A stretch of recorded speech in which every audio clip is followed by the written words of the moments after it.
Olá, pessoal, seja bem-vindo a mais um episódio do podcast Logística Fora da Caixa. Mais um papo cabeça aí, mais uma história que a gente vai contar hoje. Certa Hoje é um colega nosso, amigo aí, parceiraço, né? ex-companheiro de trabalho e parceiro aí da vida. Exatamente. Como é que tá? Pós-feriado? Agora, Gravação no pós-feriado? No pós não, feriado. Pior né? que São Era Paulo, todo mundo emendado, e só São nós Paulo trabalhando. tá de boa, né? Tá vazio e pouca. A turma aproveitou pra ir pra praia e aí tu tá tranquilo a Mas eu cidade. peguei trânsito ainda para vir para cá. Acho que tinha alguma coisa enroscando na marginal. Bacana. Mas vamos lá. Faça as nossas chamadas. É isso aí, pessoal. Então, nós estamos novamente aqui com algumas gravações no canal Logística Fora da Caixa, como sempre, trazendo bons convidados, boas histórias, alguns insights e grandes empresas que participam dessa mesa aqui de conversa. Hoje, mais uma grande história, um grande amigo nosso, já trabalhei junto com ele. Vamos conhecer um pouco da onde veio essa vontade ou essa inspiração de trabalhar no meio do transportes. Sei que ele também já trabalhou com algumas operações de levantamento de pesados. Então vamos ver o que é a história aí. Eu acho que para você que está aí do outro lado vai ser bem enriquecedora. Mas antes, é importante a gente destacar sobre alguns lembretes, que é você compartilhar, você curtir, você se inscrever no canal para toda vez que tiver uma nova história ser notificado e também deixar o seu comentário ali para o convidado, deixar uma menção ali que é sempre bem-vindo. Nós sempre estamos no YouTube, o Spotify, para aqueles que vão e voltam do trabalho, vão e voltam fazer um deslocamento, também podem ouvir. E em redes sociais como LinkedIn e Instagram. Beleza? Então o Helder vai apresentar o nosso convidado, que hoje é uma figura ilustre aí. Apresenta aí, Helder. Nosso convidado de hoje é o Paulo Meirelles, diretor de operações da Pavan Carrocerias Frigoríficas. Certo, Paulo? É isso aí. Obrigado, meninos. Antes de mais nada, é um prazer estar aqui. Revendo, né, vocês nessa casa que eu já fiz parte, como você mesmo disse, e tenho muito apreço. Muito obrigado pelo convite. Estou muito feliz por estar aqui. Paulão, obrigado por ter vindo, por ter aceitado, né? Hoje é uma sexta-feira, era para tu estar na praia, tu tá aqui batendo esse papo com a gente. Me falaram que quem trabalha com baú, carroceria, é só praia e água fresca, não tem nada de... Mentiram para você. Mentira, te enganaram. Não é bem assim. Não é, acho que não é diferente das demais profissões, que sexta-feira é um dia árduo, é um dos dias mais corridos para o segmento, né? Mentiram para você, Tailândia. Então tá bom. Ô, Paulão, vamos lá. A gente trabalha. Eu particularmente trabalhei muito pouco tempo contigo, né? Foi mais aí no final da tua passagem, mas a gente sempre ouvia as histórias. Seja bem-vindo aí ao podcast. Bom poder contribuir, ouvir um pouco da história individual de cada um e aprender com ela, né? A gente sempre começa perguntando quem é o personagem, né? Quem é o Paulo Meirelles? Paulo Meirelles é uma pessoa de quase 50 anos de idade, uma carreira praticamente voltada no setor de transporte, um bom tempo aí no pesado, né? Casado, pai de alguns filhos, hoje comigo são 2, o Gabriel e a Mariana, que é o meu tesouro, né? E estamos aí desde o início dos meados dos anos 2000, eu fiz uma migração de carreira, saindo da movimentação de carga, que era o meu foco principal, e me dedicando totalmente ao segmento de transporte rodoviário, né? Principalmente da cadeia fria, no qual hoje eu respondo para uma empresa renomada no segmento de implementos rodoviários, né? Sempre gostei muito de caminhão, já fui motorista, já estive na rua, tá aí lá, fazendo entrega, né? Que é o foco aí da nossa querida Ravex. Então, não vou falar que sou um sumo conhecedor, mas tem uma passagem enriquecedora por esse cenário. Mas como que começou a tua trajetória, né, Paulo? O teu primeiro emprego foi em que área? Meu primeiro emprego foi na movimentação de carga dentro da Petrobras. Eu fui contratado... Que ano é isso, Paulo? Isso foi em 94. Eu tava nascendo. Você estava sendo campeão. 94. eu fui convidado por uma empresa do Rio Grande do Sul, chamada Estrutural, e lá onde começou tudo. A minha paixão pela movimentação de carga, fui contratado como motorista naquela época, e era motorista da diretoria. Aí fiquei alguns meses nisso, só que eles adquiriram veículos pesados e eu, apaixonado por caminhão, me dediquei a aprender, fazer a migração de habilitação e ir para cima desse mundo, né, de movimentação de carga. Que muitos pensam, hoje a movimentação de carga é só aquele camaradinha que anda ali sujo, né, com a expressão cansada e em cima de um caminhãozinho. E não é bem assim, né? São muitas coisas para chegar naquele caminhãozinho. Então, esse foi meu primeiro trabalho, né, dentro da Petrobras, sendo um aprendiz ali dentro, onde trouxe muitas regras, muitas noções de segurança, que hoje a gente replica para o cenário atual do que a gente vive, né? Então, fiquei por anos, mais de 2 décadas, nesse segmento, atuando como movimentação de carga, degradando, né? Pulando degrau a degrau para chegar onde chegou. Chegou um patamar muito grande, né? Nas locadoras aqui de São Paulo. E isso foi em São José dos Campos, onde eu iniciei, dentro da refinaria, né? E parei a minha trajetória numa grande empresa de São Paulo chamada IV Guindaste, né? Que ela é especializada na montagem de parques eólicos, né? E foi o meu finalmente na questão da elevação de carga, operando uma máquina de mais de 500 toneladas, né? Que é onde passa, todo mundo fica abismado pelo tamanho, né? Uma máquina de mais de 25 metros de comprimento, mais de 100 toneladas peso rodagem, no qual ela ergue o peso de 550 toneladas, né?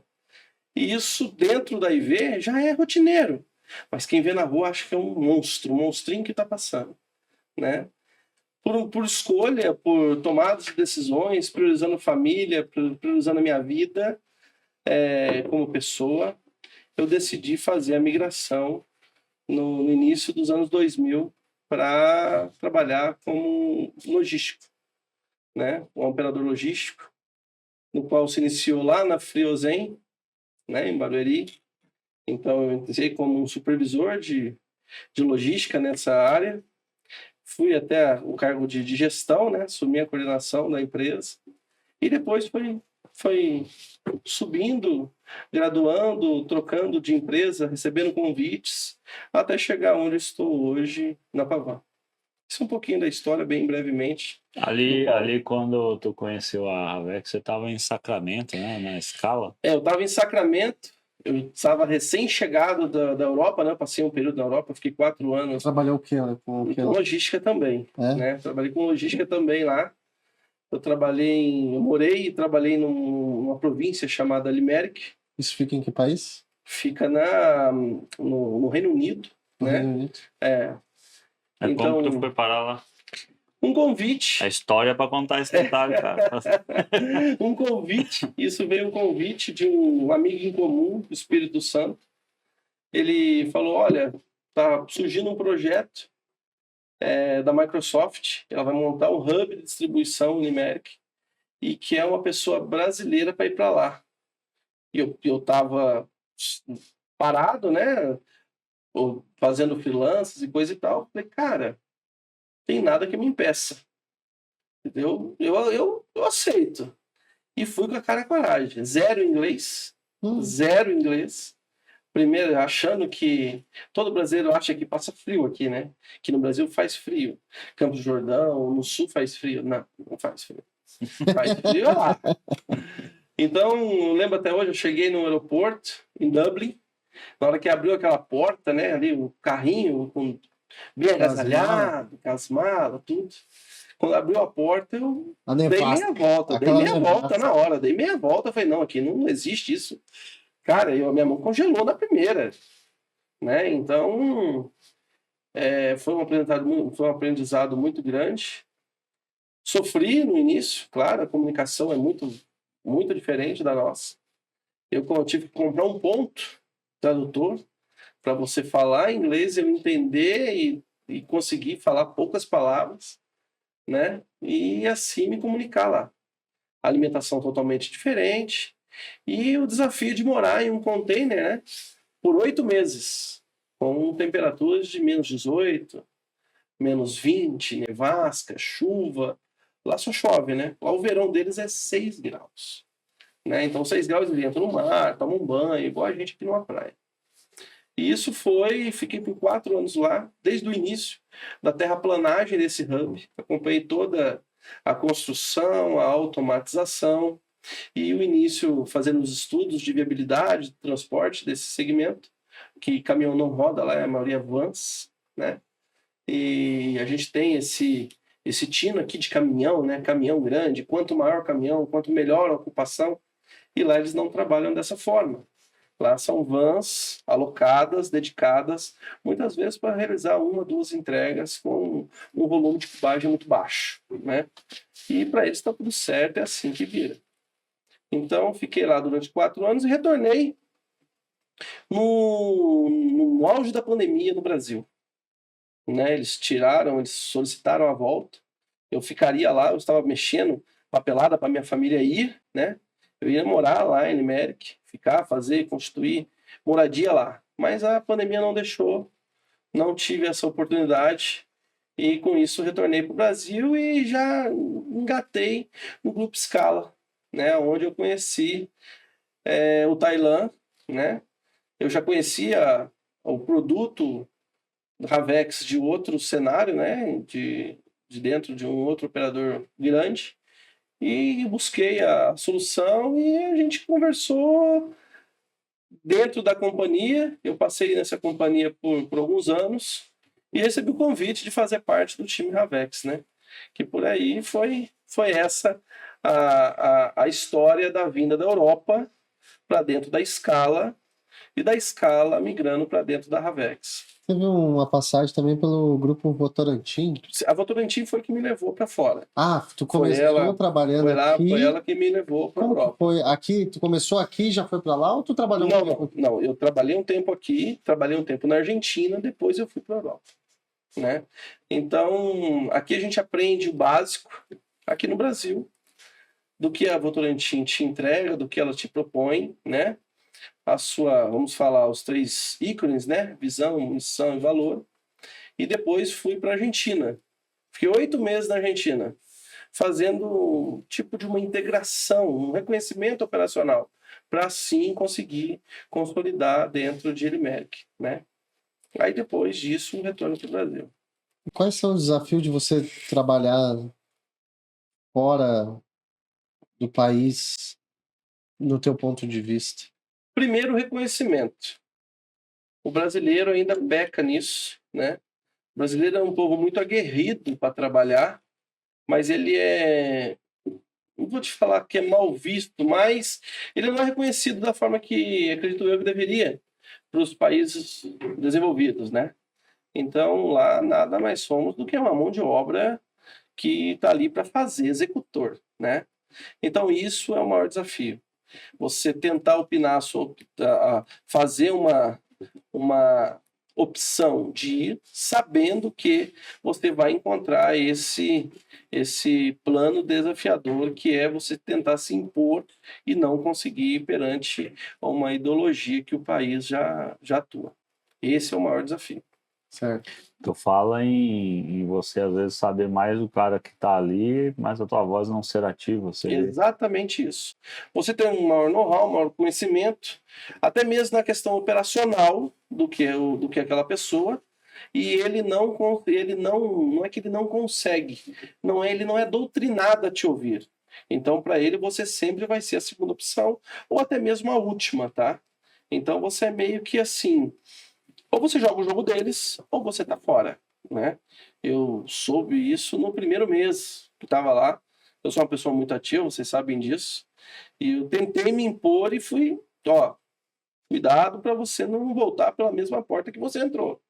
Eles são muito secos, né? Muito diretos. E isso foi o que eu já tive de imediato, assim que eu coloquei a minha primeira opinião, né? E não foi acatado.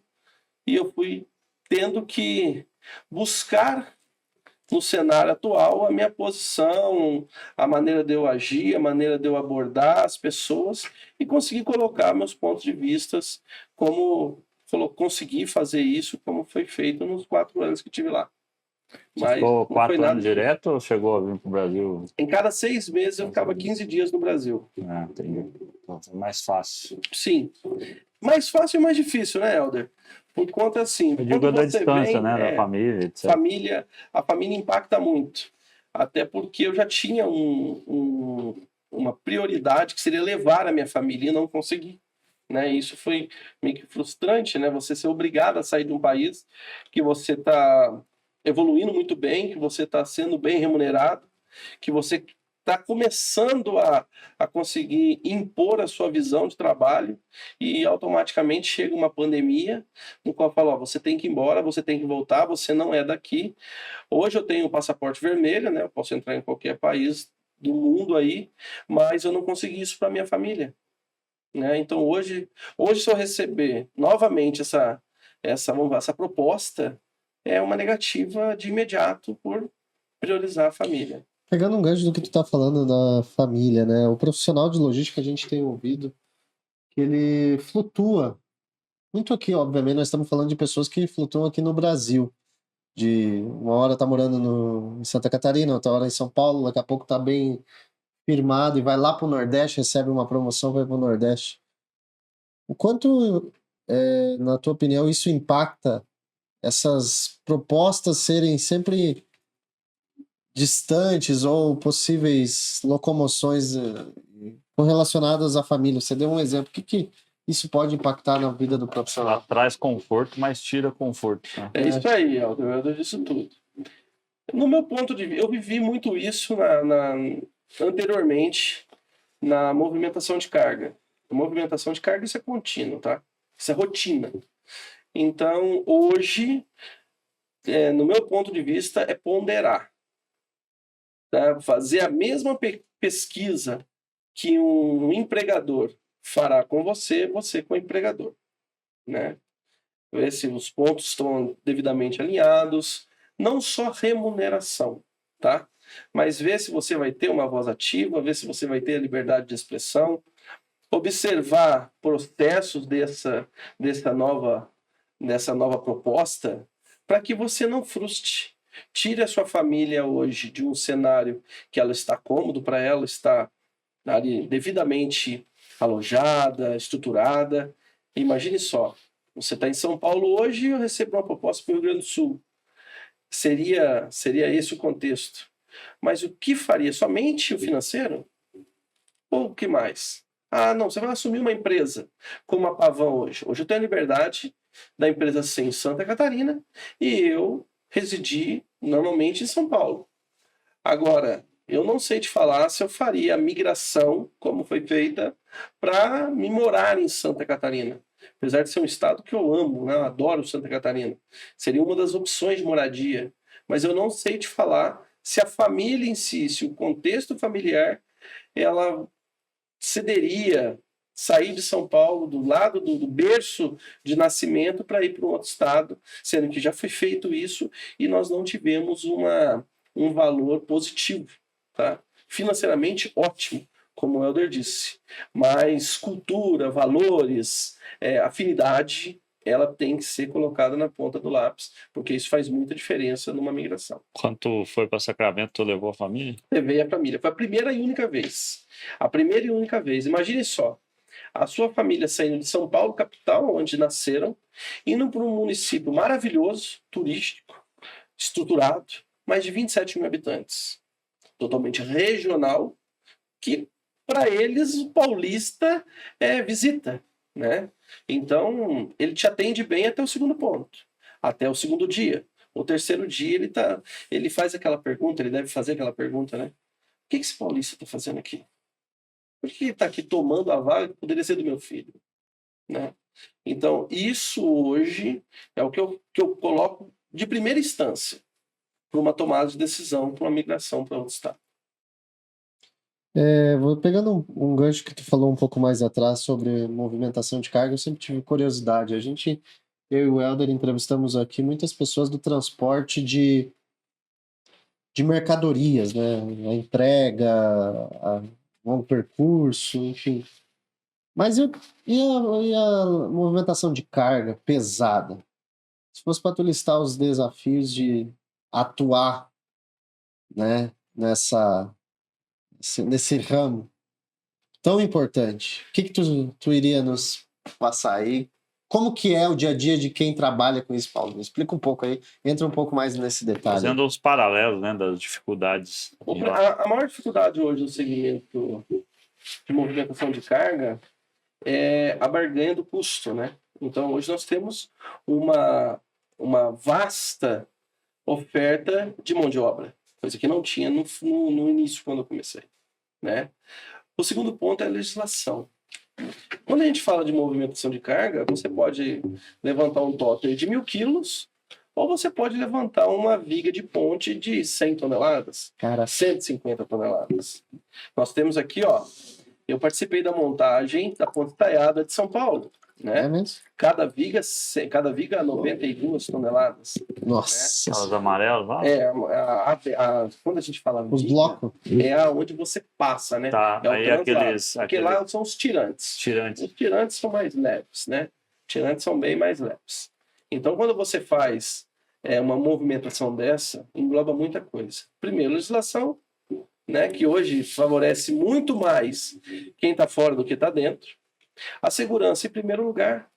Para a movimentação de carga, o ponto mais importante é a segurança sua, da equipe, sabe, de quem está ali sendo o seu subsidiário. É a segurança, né? E depois a qualidade do serviço. Isso são os 3 pontos que mais impactam hoje na movimentação de carga, né? Quando vamos falar no auge da minha carreira na movimentação de carga, tinha pouquíssimas empresas com máquinas com equipamentos de grande porte, né? Fazia 5, 6, 7 no muito. Hoje tem várias, né? Tem Sim. milhares aí. Então, a empresa que era locadoras, né? Ela escolhia para quem ia trabalhar. Hoje não. Hoje a demanda é buscar clientes. E eu escutava muito, né? Não, eu nunca vou sair de São Paulo. Teve 2 empresas aqui. Eu nunca vou sair de São Paulo, porque tinha estádio, tinha ponte, tinha viaduto, tinha passarela, tinha tudo. E era só eles que tinham máquina grande. Só tinha equipamentos de grande porte. Hoje eu pergunto para os donos dessas empresas, e aí, meu amigo? Não, hoje eu não volto para São Paulo. Você vê como é que migra, né? Hoje eu não volto para São Paulo, eu quero ficar aqui no Rio Grande do Norte, eu quero ficar no Nordeste, onde está a grande movimentação dessas máquinas, né? Que são os parques eólicos. E eu cheguei a ficar no Brasil 7 meses sem ir para casa. 7 meses no Rio Grande do Norte. Uma cidade chamada Guamaré, que tem 3.000 habitantes. Né? O que tinha lá? Um parque eólico. Nós montamos o parque eólico da Petrobras, né? Chama Santa Helena 1 e 2. Então estava no auge da energia eólica no Brasil. Eu acho que ele é o 3º, 4º parque que foi feito no Brasil. Eu trabalhava numa empresa gigante de movimentação de carga em Fortaleza, a Macro Engenharia, porque eu tenho um apreço muito grande para essa empresa, onde eu aprendi muito, onde eu fiz grandes amigos, aonde eu fui convidado por um mentor que é, para mim, eu chamo ele de pai, né, que é o Edivaldo Eufrásio, né? E ele é uma pessoa fantástica e acreditava muito no trabalho das pessoas, sabe? Até hoje. Ele está na empresa, é um dos fundadores e me relaciono muito bem com os proprietários e tal. E lá foi feito um desafio para todos nós, porque eles não acreditavam que a Macro estava iniciando a sua trajetória na energia eólica, desse conta de montar um parque tão, vamos falar, desafiador. E nós demos conta e foi feito um trabalho fantástico, 0 acidente. Foi entregue antes da meta estabelecida por eles e o cliente, daí por diante, ficou com a empresa como o know-how number 1 aqui no Brasil e está até hoje. Isso é o desafiador. Não só você pegar e falar, vamos evitar um acidente. Hoje, na movimentação de carga, o vento influencia, o solo influencia, a locomoção influencia, o tempo de cura de uma viga influencia, o cabo de aço que vai fazer o içamento influencia. Então, se é hoje para nós, que trabalhamos com logística, desafiador fazer uma entrega, a pessoa que está ali fazendo a entrega, que está 5, 6 horas, aguardando o recebimento de uma nota, ele não consegue mensurar o tão desafiador é você fazer um levantamento de uma peça. O tão burocrático e o tão crítico, perigoso para você e para demais, você fazer o içamento de uma peça. Durante esse tempo, você presenciou algum acidente? Sim, acidentes fatais. Né? Teve... Da queda do que está sendo içado ou da máquina?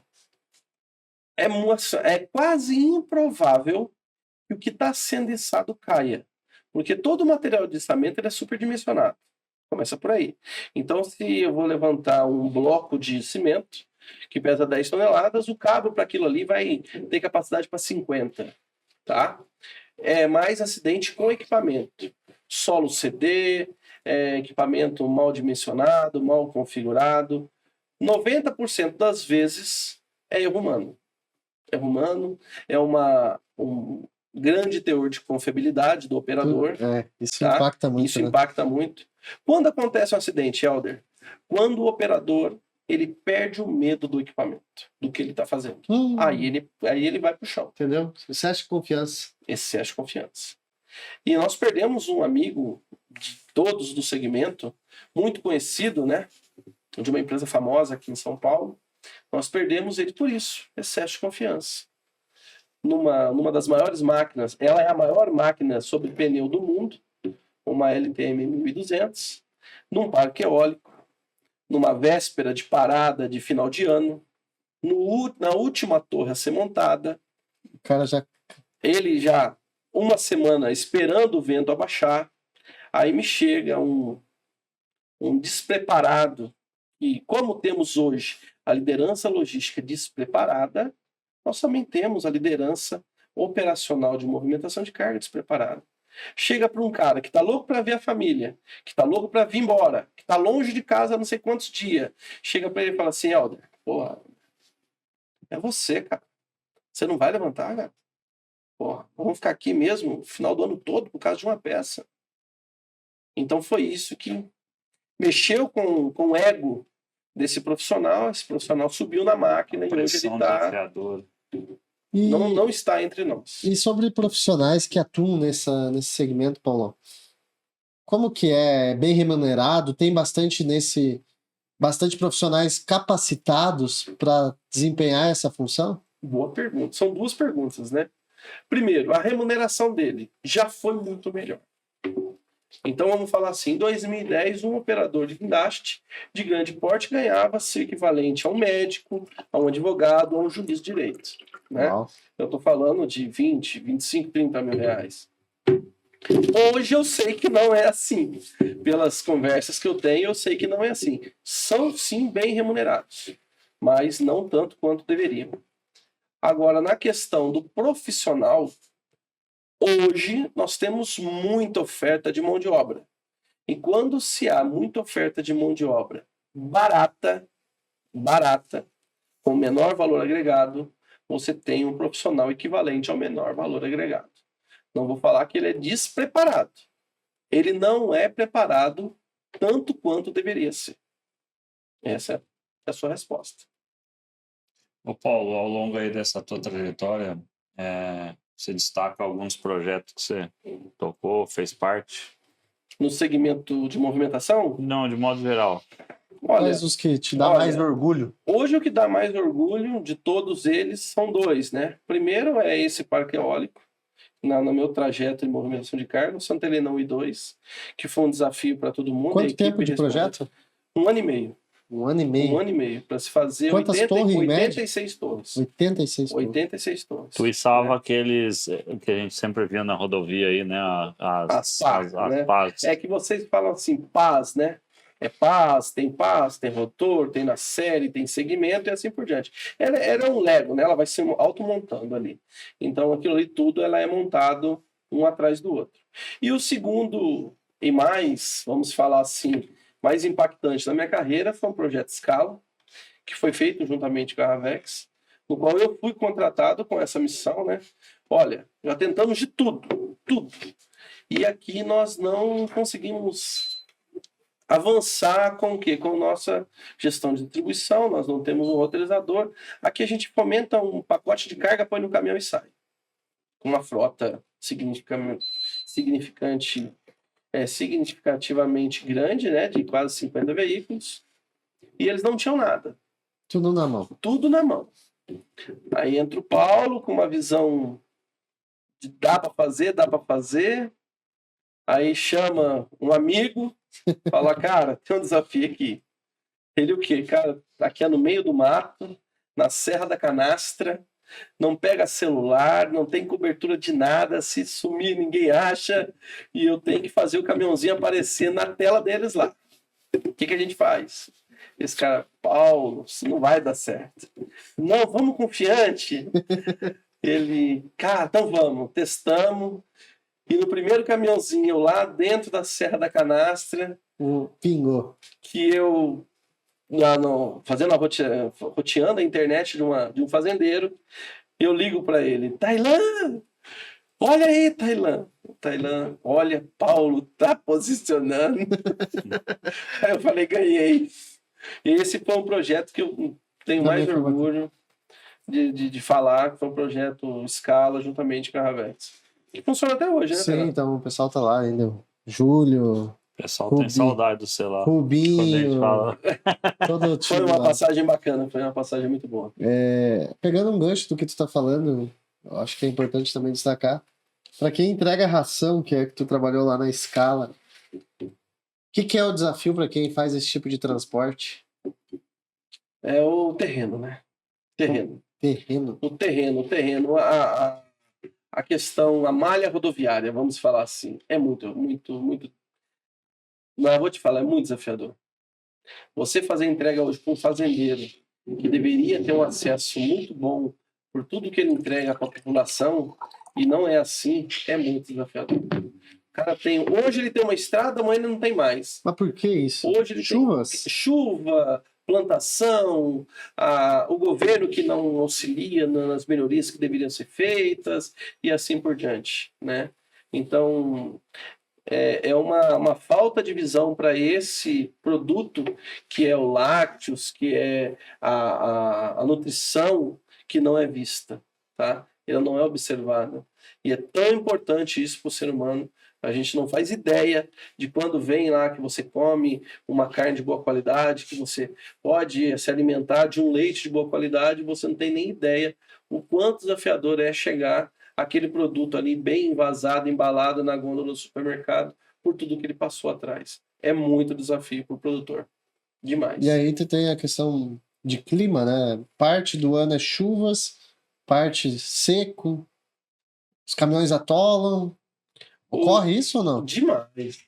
O Helder hoje ele faz parte de uma empresa, né, Helder, que você roteiriza de manhã, de tarde o carro tá lá na base, não tá, Helder? Sim, sei. Imagine você roteirizar um carro hoje cedo, sem saber se esse carro volta. Você não tem essa visão. Garantia da Você não tem garantia dele voltar. Você não tem garantia dele chegar. No ciclo chuvoso de uma estação, você não tem como fazer isso com esse tipo É imprevisível. É totalmente imprevisível. Totalmente imprevisível. E por várias vezes chegou o carro ficar atolado, fora de tudo, o cara não tem um sinal de GPS, não tem um sinal de celular, ele tem que andar 4, 5, 10 quilômetros para chegar no próximo ponto e tentar fazer um contato, tá? Ele é atolado, sem conseguir sair do lugar. Entendeu? Aí você vai lá, não, vamos chegar com uma caminhonete, com uma Toyota, com um trator. Muitas das vezes, um trator, 2 tratores, 3 Para tratores puxar um caminhão. para puxar um caminhão, Para desatolar. para desatolar ali, e com aquela dificuldade gigante. E quando você chega aqui na gôndola e fala, você olha o leite, tá R$6 o litro. Nossa, Mas tá muito caro. tá muito caro. Mas vai ver o desafio Vai que pode ver o fazer desafio, chegar aquele cara. leite. Esse aí é o pior de todos. Logística, ela é... Esse aí é o pior de todos. Quem passou por isso sabe o que é logística de verdade. Não é dentro de uma metrópole, atendendo restrições de dimensões dentro de uma metrópole. É lá no campo. Então, graças a Deus, eu tive essa oportunidade de trabalhar em toda a malha logística, né? Desde a captação do commodity, na sua raiz, até a entrega do produto final acabado O cliente. para o cliente. Em que momento que surgiu a Pavan? A Pavan surgiu através de um convite feito pelo presidente da Pavan, né, que é o René. Eu conheci ele em São Paulo, através de uma pessoa de convívio comum nosso. E conversando em um almoço, eu falei um pouquinho da minha trajetória para ele, e ele me disse: Paulo, eu preciso de um cara assim como você na minha empresa. Eu estou trabalhando demais, aquela coisa de todo presidente. Trabalho demais, trabalho muito, preciso ter um tempo para mim, sair um pouco do foco. Eu preciso de uma pessoa que já tenha uma visão, que saiba como fazer e que me ajude, me auxilie. E isso foi o convite. Eu maturei essa ideia e aceitei o convite e hoje estou na Pavan. O que é a Pavan, Paulo? Explica para nós. Temos um vídeo aí, produção. Por favor, coloca o vídeo aí da Pavan e o Paulo vai explicar o que é a Pavan para o nosso público. Esse vídeo é muito bacana, né? Porque ele fala por si só, né? Aí, ó. Esse é o nosso Parque Fabril, o maior parque fabril de câmeras frias do Brasil. Na beira do rio. A paisagem lá é muito bonita. O que produz lá, Paulo? Hoje a Pavan produz um segmento rodoviário de câmera fria, né? Nós só trabalhamos com baú sobre chassi, né? De inúmeras tipologias e gramatura, né? Então, desde o miniVUC até carretas, né? Para atender somente a cadeia fria. Hoje nós só atendemos cadeia fria. Ah, vocês têm quantos produtos? Nós temos mais de 12 produtos. Nós só trabalhamos com uma tipologia, que é o quê? Frigorífico, né? Nós não construímos implemento seco, misto, nada disso. É frigorífico, com foco total na linha alimentícia, que é o nosso maior share, na linha alimentícia, agora migrando para a linha fármaco e de uso misto nos seus derivados, com temperatura e umidade controlada. Isso é a Pavan. Pavan hoje se consolida a líder no segmento no mercado nacional, né? Então ela é a número 1 na Anfir, consolidando aí em cerca de 150, 160, chegando até 180 unidades comercializadas e emplacadas mês, né? Temos, hoje podemos falar, temos o maior parque fabril de câmeras frigoríficas do Brasil, né?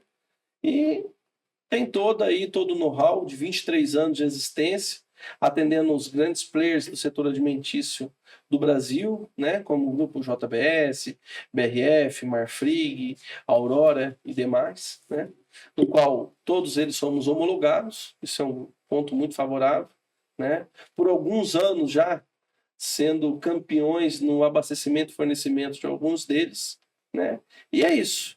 Hoje crescendo muito com a Rede Farm, nós temos um projeto muito abrangente na Rede Fármaco, que é um projeto do baú refrigerado blindado. Ele é um lançamento nacional, né? Só a Pavan constitui isso hoje no segmento eletrificado, né? Juntamente com outro parceiro de negócio.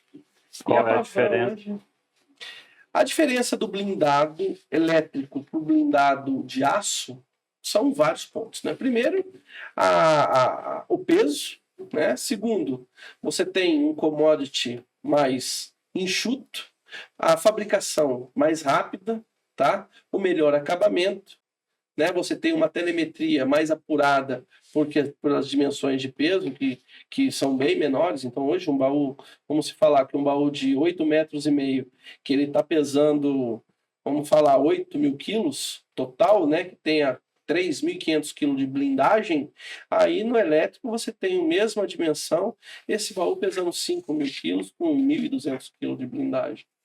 E aí aí vem aquela questão, mas por que optar pelo elétrico, né? O elétrico até hoje ele nunca teve a inserção, né? Ele nunca foi aberto, né? O aço já conseguiram fazer a abertura e subtrair o bem de dentro dele. Quem opta por fazer o elétrico blindado? Quando fala blindagem, é blindagem de segurança. Blindagem de segurança. Blindagem de segurança. Hoje, um baú blindado, ele chega a transportar até 25 milhões de reais de carga, né? E até mais, né? Então, isso é o que a gente fomenta, é a segurança no seu todo, né? A segurança no seu mais alto grau.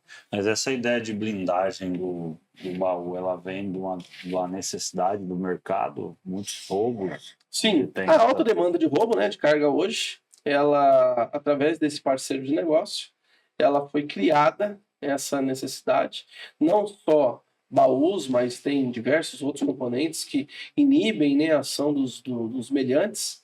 E isso hoje não só uma necessidade, se torna para alguns embarcadores uma obrigatoriedade do baú, do implemento, ele ser blindado para o transporte daquele tipo de produto.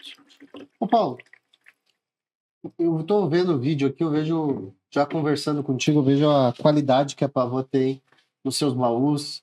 Nós temos grandes clientes parceiros em comum, mas para quem vai comprar um baú, quais se tu fosse listar os principais pontos que um cliente, um transportador tem que levar em consideração para tomar uma decisão? Um exemplo, eu sou um transportador, quero comprar 5 baús.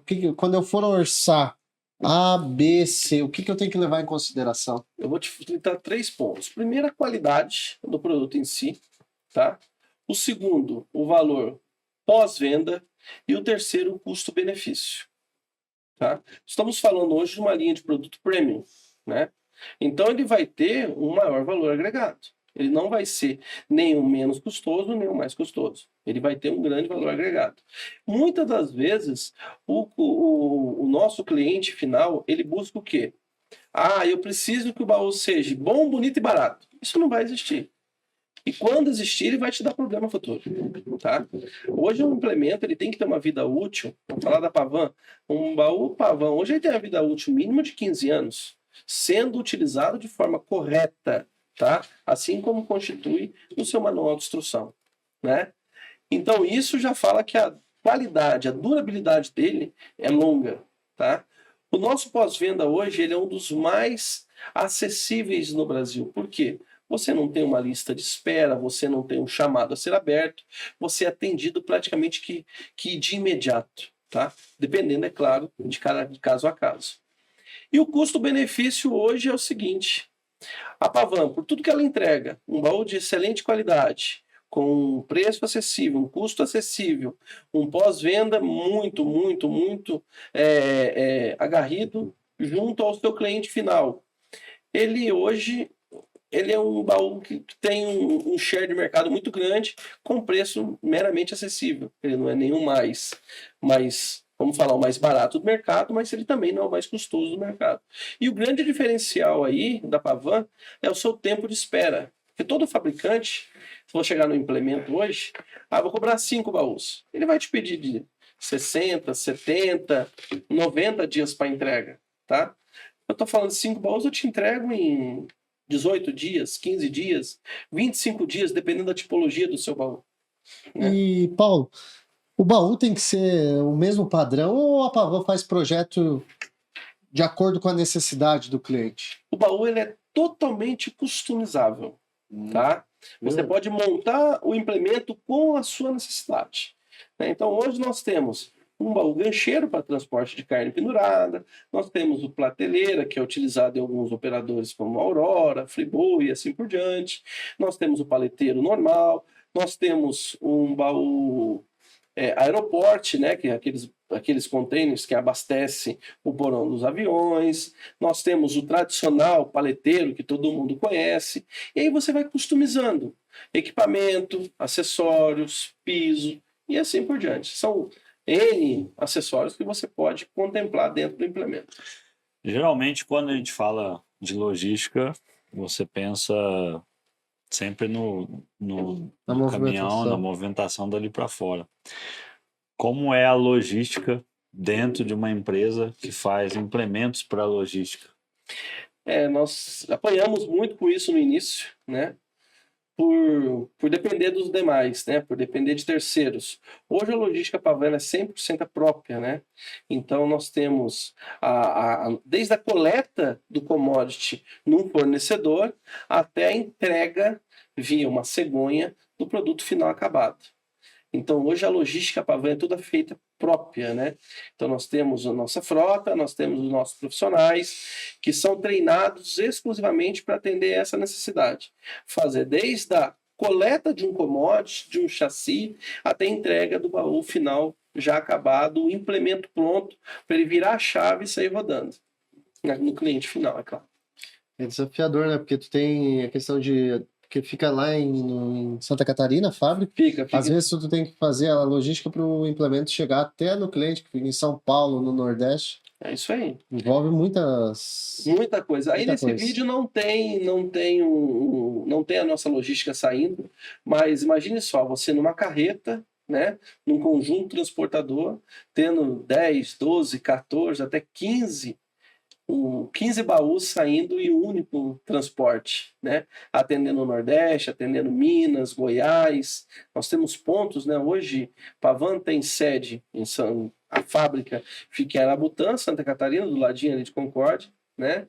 Nós temos sede em São Paulo, temos base no Rio, temos base em Minas, Goiânia, Recife, Salvador. Abastecer toda essa malha logística é um desafio grande, tendo sempre veículos superdimensionados, transportando uma quantidade grande de implementos na sua, vamos falar, na sua totalidade. Qual que é o maior desafio operacional? Mão de obra, que eu acho que é de todo mundo, né? Todo mundo. Na produção, tu disse? Na produção não, porque o nosso turnover ainda é muito baixo, né? A empresa em si, ela está em extrema ascensão, né? Um crescimento contínuo, graças a Deus, mas ainda temos uma mão de obra muito nos processos ainda ineficaz, não fabricação, após fabricação, né? Aí tem toda a implementação, tem toda a questão de transporte, tem toda a logística em si, isso ainda é um grande desafio para a indústria. Bom, vamos só fazer uma palhinha aqui para você que está vendo o Paulo aí contar a história da Pavan, a história profissional. Mas a gente tem que sempre lembrar dos nossos patrocinadores, né? Nós temos a LEDfly, que é a empresa de painéis de LED, Paulão. Os caras aí trabalham com tecnologia P2, P4, tecnologia em evento. Esse final de semana eles estavam lá no Rio Grande do Sul, Tarumã, corrida da Copa Truck, fazendo todo o acompanhamento da corrida em tempo real, como que tá o piloto, a telemetria, a corrida. Então isso tudo acompanhando em tempo real como que tá. Então vai passar um vídeo aqui da LEDfly, a empresa de painéis de LED. Você que deseja fazer o seu evento, montar videoal, torre de controle, entre em contato, ele vai deixar o link, o QR Code aqui. Entre em contato para fazer um orçamento, para conhecer estruturas que os painéis de LED já estão montados. Dá uma olhada que você vai gostar.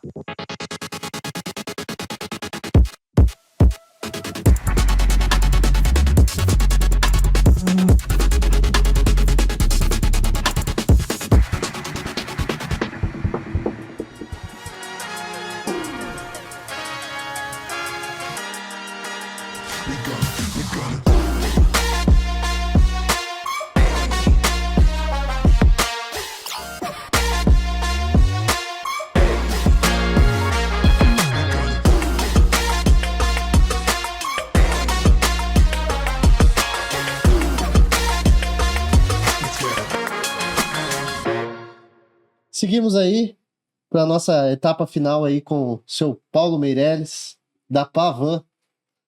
Ô Paulo, ao longo aí dessa tua trajetória, né, tu passou por uma variedade de segmentos, né, segmentos bem distintos daquilo que é o tradicional, mais comum que a gente sempre ouve. A gente sempre fala aí das novas gerações, né? qual que é o conselho do Paulo para esse profissional, novo profissional, o cara que está começando a trajetória, não sabe ainda que segmento se dedicar? Qual é o teu conselho para esse cara? Primeiro que ele nunca desiste do seu ideal, né? Esse acho que é um ponto mais forte, que ele não desista do que ele busca. Se capacite. Hoje nós temos muita mão de obra com falta de capacitação. A pessoa acha que sabe e acha que faz, e quando faz, não entrega o que promete. Então, se capacitar, conhecer um pouco mais, ter a mente e os ouvidos abertos para quem já está no trecho, no caminho, em longas datas, isso aí, a escola da vida, eu acho que é a melhor possível, né? Então, escute, dê atenção, não perca tempo, ganhe bons ensinamentos de pessoas que já estão nessa trajetória mais tempo que você, e foco. Acho que é tudo isso, é foco. Foco no que você quer, no que você busca.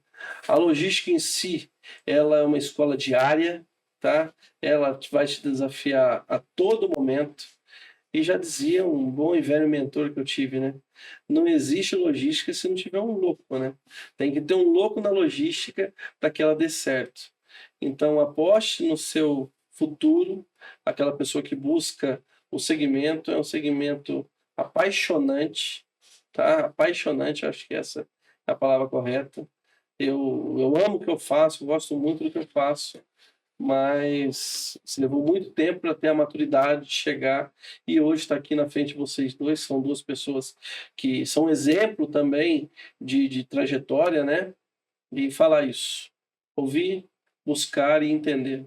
É isso que é o recado que eu deixo para eles. E nessa tua jornada de trabalho profissional, quais foram os exemplos que você buscava passar para teus liderados ou que você enxergou nos teus líderes que chamaram a atenção? Ou seja, quais os aspectos para motivar com que a equipe trabalhe, que se você fosse listar ou que você desempenha hoje na tua função, quais são esses aspectos? Primeiro ponto é você estar próximo, tá?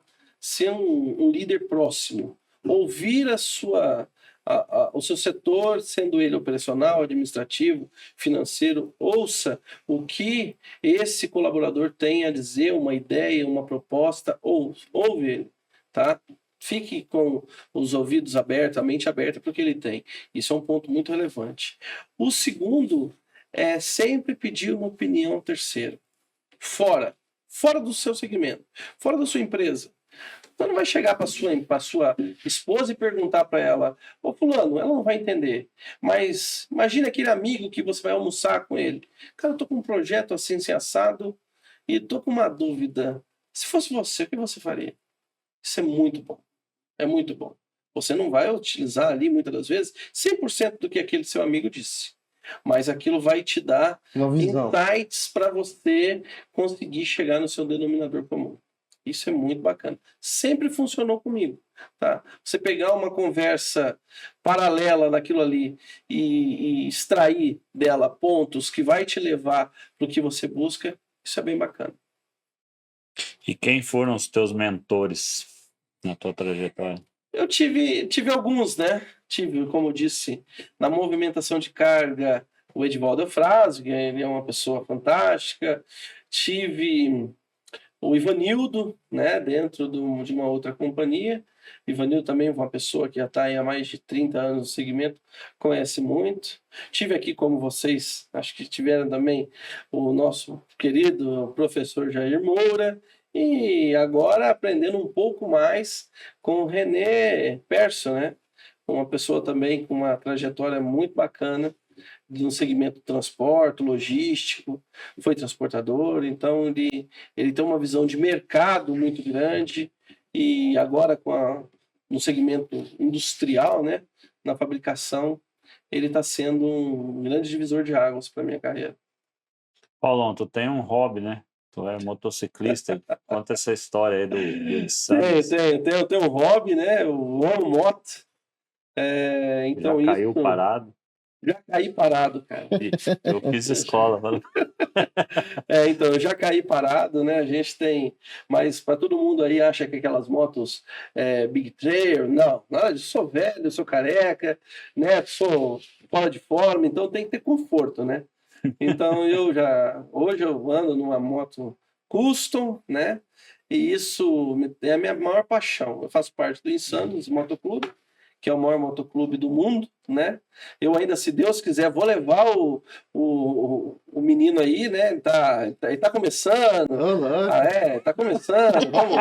Vamos ver se eu consigo levar o cidadão aí para dentro do motoclube.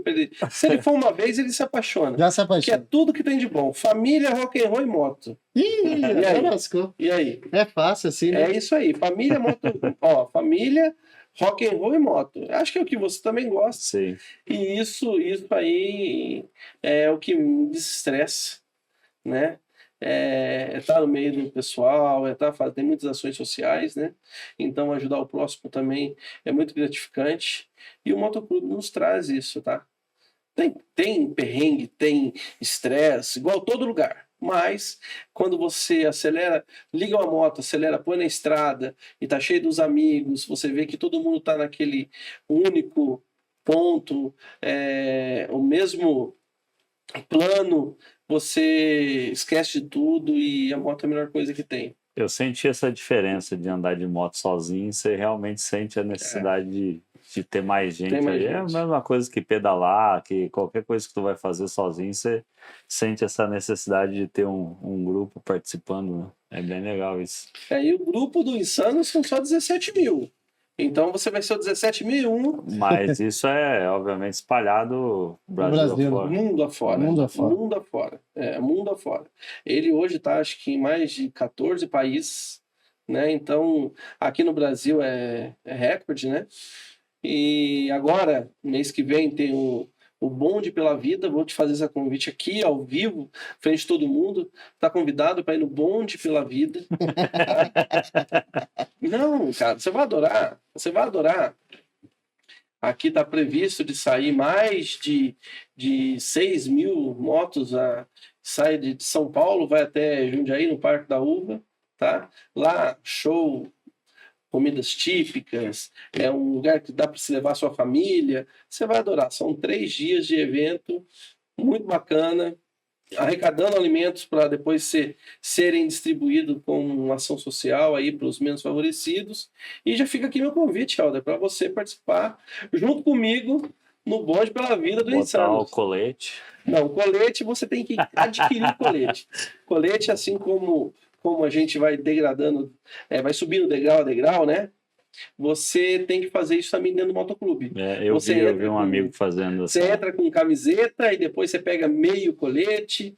Aí não, você pega só o colete, depois vai meio colete, depois até você chegar graduação, vai subindo degrau a degrau até chegar ao colete full, que é onde todo mundo quer estar, né? Lembra do Mauro? Sim. O Mauro participa de um motoclube Águias de Cristo, acho que lá em Itapema. Legal. E aí eu vi ele participando de um evento para receber o colete.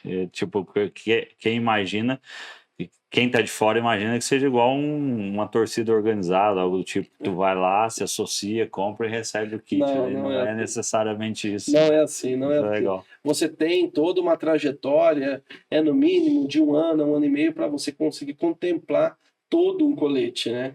Então, isso são feitações, você tem que participar, você tem responsabilidade dentro do grupo e assim por diante. É bem interessante, né? Quando eu me acidentei, foram as pessoas que me socorreram. É como uma família mesmo, tá? O que eles pregam é isso, a união, ninguém fica para trás, como é o slogan do motoclube, ninguém fica para trás, né? E lá não tem diferença, desde aquela pessoa que tem uma necessidade especial até diretores, presidentes e assim por diante. Todos, o comando, né, chamado, estão presentes nesses eventos, eles são muito acessíveis, muito simples, estão ali junto dos demais e é bem cativante isso aí. Legal. Beleza, Paulão, nós estamos chegando à parte final aí do nosso bate-papo, já passou 1 hora aí, já foi muito enriquecedor. Eu gostaria de te agradecer pela entrevista, nós já estávamos um bom tempo marcando. Somos grandes parceiros aí de indicação e andando juntos, você sabe disso. Considero você para bastante. Mas antes queria fazer uma pergunta, né? O que o Paulo gostaria de ser lembrado quando falasse do Paulo Godoy Meireles? Godóizinho. Não. Não. Tailan, eu acho que você ser lembrado pela sua persistência, por querer dar certo, acho que seria esse o ponto. Sou uma pessoa que eu busco sempre fazer o meu melhor, entregar o meu melhor aonde eu esteja, né? Ser aquela pessoa cativante, bem comunicativa, eu gosto de conversar com todo mundo, respeitando cada pessoa, cada ser humano. Ser lembrado dessa forma, uma pessoa que luta muito para os seus ideais e que almeja ver toda a equipe junto dele, que seja representada por ele ao seu lado, crescendo junto. Esse é o foco. Show de bola. Isso aí, Paulão. A gente te agradece ter vindo aqui, bater esse papo com a gente. Como se diz, a relação comercial ela está sempre ativa, né?